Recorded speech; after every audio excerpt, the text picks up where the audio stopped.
And big boss season 8 చూస్తున్నారా? చూస్తున్నానండి. అందులో ఎవరు స్ట్రాంగ్ అనిపిస్తున్నారు 2 వీక్స్ నుంచి? విష్ణుప్రియ, శేఖర్ భాష, అఫ్రీద్, నైనిక చాలా స్ట్రాంగ్ అనిపిస్తారండి. ఎందుకని?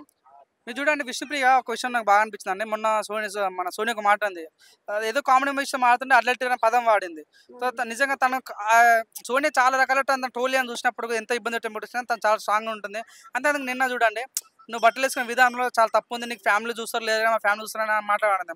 అనిపించింది అప్పుడు విష్ణుప్రియకి తల్లి లేదు కాబట్టి తను ఆ రకంగా మాట్లాడిందన్న ఫీలింగ్ వచ్చింది. నిజంగా విష్ణుప్రియ ఆ పదం వాడుంటే నువ్వు నాకు తల్లి లేనందుకు నువ్వు నాకు అన్నవు అన్న మాట అనుంటే మాత్రం 100% విష్ణుప్రియ అనుకుంటే ఆ సింపతి గెయిన్ చేయొచ్చు. కానీ విష్ణుప్రియ అక్కడ వాడలేదు సింపతి. హ్మ్. నిజంగా చాలా బాగా అనిపించింది. నిజంగా తను జెన్యూన్‌గా నాకు అనిపించిందండి. తను ఎటువంటి డోకా లేకుండా తను ఎటువంటి గేమ్ ఆడిన లేకపోయినా కూడా తను 100% టాప్ పైకెళ్ళే ఛాన్స్ ఉంది. నాకైతే తను జెన్యూన్ ఉన్న ఫీలింగ్ వచ్చిందండి. అంటే ఇప్పుడు మీరు ప్రోమో చూసే ఉంటారు కదా! నాగార్జున గారి వార్నింగ్ కానీ, వీళ్ళు చెప్పే సంజాయిషీలు గాని ఎలా అనిపిస్తున్నాయి?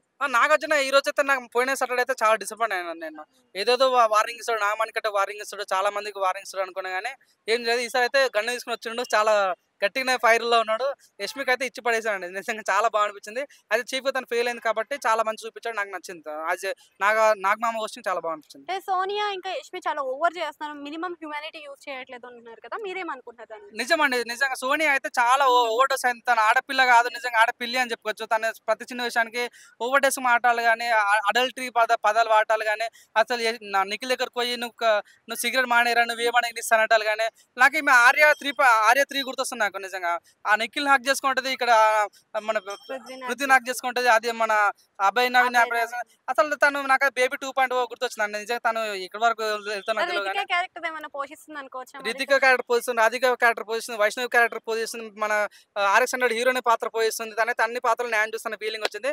తను బిగ్ బాస్ నిజంగా ఏం చేస్తుండో అర్థం కాలేదు. తన ఎంట్రీ ఆర్‌జీవి గదా! ఆర్జీవి చూడండి మొన్న మా విష్ణుప్రియ ఎంత నెగిటివ్ మాట్లాడిందండి. మీ ఫ్యామిలీలో నీకు నీ ఫ్యామిలీ ఏమన్నారేమో కానీ నా ఫ్యామిలీ ఇద్దరు అంటే తను నిజంగా చాలా ఓవర్ డోస్‌గా మాట్లాడుతున్న ఫీలింగ్ వచ్చిందండి నాకైతే. థాంక్ యూ అండి.